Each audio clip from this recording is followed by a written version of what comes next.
தமிழகத்தில் இயற்கை வேளாண்மையை அதிகரிப்பதற்காக பல இடங்களில் முன்னெடுப்பு திட்டங்களை நபார்டு வங்கி மேற்கொண்டுள்ளதாக நபார்டு வங்கி முதன்மை பொது மேலாளர் ஆனந்த் தூத்துக்குடியில் செய்தியாளர்களிடம் பேசிய பொழுது தெரிவித்துள்ளார். தூத்துக்குடியில் நபார்டு வங்கியின் முதன்மை பொது மேலாளர் ஆனந்த் இன்று செய்தியாளர்களை சந்தித்தார். அப்பொழுது நபார்டு வங்கி மூலமாக அகில இந்திய அளவில் 10 லட்ச கைத்தறி மற்றும் கைவினை தொழில் முனைவர்களாக உள்ளனர். இந்த கைவினைஞர்களின் உற்பத்தி பொருட்களை விற்பனை செய்து வருவதற்காக பல இடங்களில் சந்தைகள் அமைத்து கொடுக்கப்படுகின்றது. அந்த வகையில் அண்மையில் தூத்துக்குடியில் நடைபெற்ற நெய்தல் திருவிழாவில் நடைபெற்ற கண்காட்சியில் 50 லட்சம் ரூபாய் அளவில் கைவினைப் பொருட்கள் விற்பனை நடைபெற்றது எனவும், இதேபோல் வருகின்ற 7ஆம் தேதி முதல் 11ஆம் தேதி வரை கன்னியாகுமரியில் நடைபெறும் நாஞ்சில் விழாவில் விற்பனை கண்காட்சி நடைபெறுகின்றது. இதில் தமிழ்நாடு, ஆந்திரா, கேரளா, மத்திய பிரதேசம் ஆகிய மாநிலங்களைச் சார்ந்த கைவினைப் பொருள் உற்பத்தியாளர்கள் கண்காட்சியில் கலந்து கொள்கின்றனர் என நபார்டு வங்கி முதன்மை பொது மேலாளர் ஆனந்த் தெரிவித்துள்ளார். இந்த செய்தியாளர்களின் சந்திப்பின் பொழுது உதவி பொது மேலாளர் சுரேஷ் ராமலிங்கம் உடனிருந்தார். கைத்தறி மிகவும் பழமையான கைத்தறி வகைகள், கைவினைப் பொருட்கள், கலைப்பொருட்கள், இது எல்லாமே மேம்பட, இந்த கலைகள் மேம்பட, கலைஞர்கள் வாழ்வு மேம்பட நபார்டு பலவிதமான வழிகளில் உதவி செஞ்சிட்ருக்கு. ரொம்ப நொய்து போயிருக்கிற கலைகள், கைத்தறி வகைகள், இது எல்லாமே மேம்படுத்துறதுக்காக பலவிதமான நிதிகள் அமைத்து அவங்களுக்கு முன்னேற்றிட்டு வரோம். இப்போ இந்த கைவினை பொருட்கள், கலைப்பொருட்கள் எல்லாமே மார்க்கெட்டிங் கொஞ்சம் பிரச்சனையாக இருக்குது. இது வரைக்கும் அவங்களுக்கு இந்த பொருட்களால் விற்பனை செய்வதற்கு ஒரு சஸ்டைனபிள் இனிஷியேட்டிவ் நம்ம கொடுக்கணுங்கிற வகையில் பலவிதமான இந்த மாதிரி திருவிழாக்கள், பொருட்காட்சிகள் இந்த மாதிரி நடத்திட்டு வரோம். இது வந்து மாநில அளவில் இல்லாமல் நபார்டு இந்தியா முழுவதும் நாடு தழுவிய சில நிகழ்ச்சிகளை நடத்தி கொண்டு வருகிறது. அந்த மாதிரி நாடு தழுவிய நிகழ்ச்சிகளில் பல்வேறு மாவட்டத்தில் இருக்கக்கூடிய கலைஞர்கள் கலைவினைப் பொருட்கள் அங்கே காட்சிப்படுத்துவார்கள், அங்கே விற்பனைப்படுத்தப்படும்.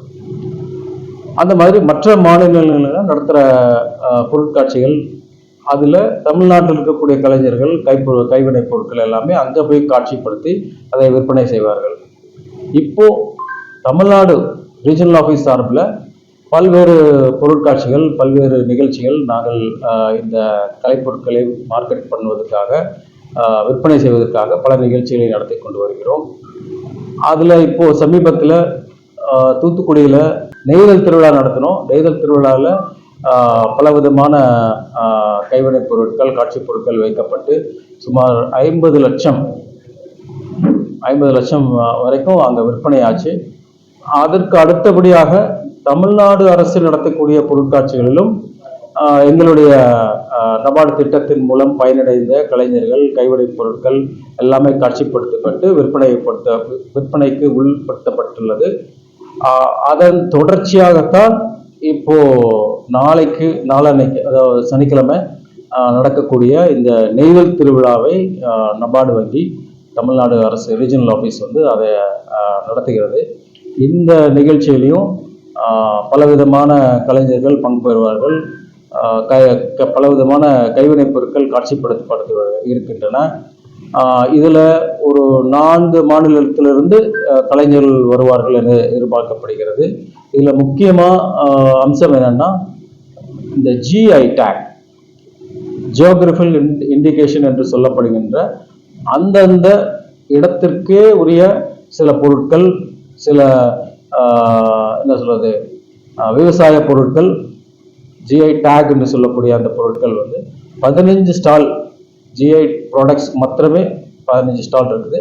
மற்ற 35 ஸ்டாலில் கைவினைப் பொருட்கள் இல்லை கைத்தறி பொருட்கள் எல்லாம் காட்சிப்படுத்தப்படும். இதில் பெருவாரியான அமோகமாக ஒரு மக்கள் வந்து இதற்கு ஆதரவு தருவார்கள். பெருமளவில் விற்பனையாக நெய்தல் திருவிழா கன்னியாகுமரி மாவட்டத்தில் 5 நாள் நடைபெற இருக்கிறது. சனிக்கிழமை தொடங்கி 5 நாள் நடைபெற இருக்கிறது. இந்த 5 நாள் கண்காட்சியில் 5 மாநிலம், அதாவது கேரளா, தமிழ்நாடு, ஆந்திரா, மத்திய பிரதேஷ் மாநிலம் வரக்கூடிய கலைஞர்கள் அவர்களுடைய பொருட்களை காட்சிப்படுத்தி விற்பனைப்படுத்துவார்கள். பார்த்தீங்கன்னா ஒரு 52 கோடி அளவில் ஆல்ரெடி 38 கோடி நாங்கள் இது பண்ணியாச்சு, விநியோகம் பண்ணியாச்சு.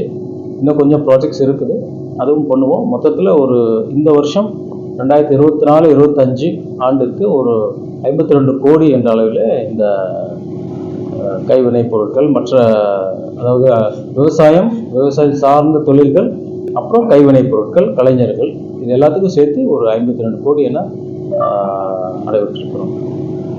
விவசாயத்துக்காக நிறைய நபார்டு வந்து ஒரு 5-6 ஆண்டுகளுக்கு முன்பே பலவிதமான திட்டங்களை நாங்கள் ஒரு பைலட் பேஸில் பண்ணிட்டு இருக்கிறோம்.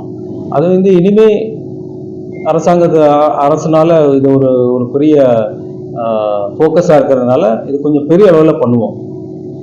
ஆல்ரெடி ஆர்கானிக் ஃபார்மிங்கில் நிறைய பண்ணிட்டு இருக்கோம். நாங்கள் பைலட் ப்ராஜெக்ட் பண்ணிட்டு இருக்கோம். இது பயன் கொடுக்குதா இல்லையா அப்படிங்கிறத ஒரு சில நிறுவனங்கள் மூலமாக ஃபஸ்ட்டு பைலட் பண்ணுவோம். இப்போ கேவிகே இருக்கிறாங்க, கேவிகே நீடாமங்கலத்துக்கு ஒரு ஆர்கானிக் ஃபார்மிங்க்கு ஒரு ப்ராஜெக்ட் கொடுத்துருக்குறோம். அவங்க ஒரு 50 ஏக்கரில் அதையே சாகுபடி பண்ணி அதில் வந்து கரெக்டாக இருக்கா இல்லை விவசாயிகளுக்கு வந்து நார்மலாக பண்ணிகிட்டு இருக்கிற மெத்தடை விட இயற்கை விவசாயத்துக்கு போனால் அவங்களுக்கு ஏதாவது சாகுபடி குறையுதா இல்லை அது எவ்வளோ வருஷம் ஆகும் அப்படிங்கிறத நாங்கள் வந்து ஒரு பைலட் ப்ராஜெக்ட், அதாவது ஒரு முயற்சி பண்ணி பார்ப்போம்.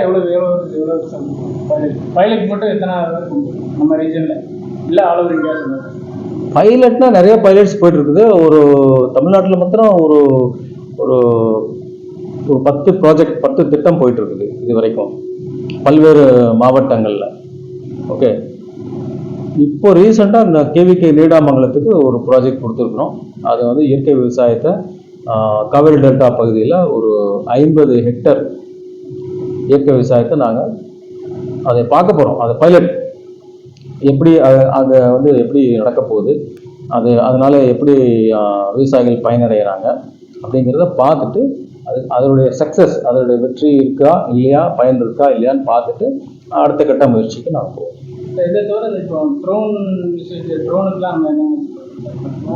ட்ரோன் இது கொஞ்சம் வேகமாக பரவிட்டு வருது.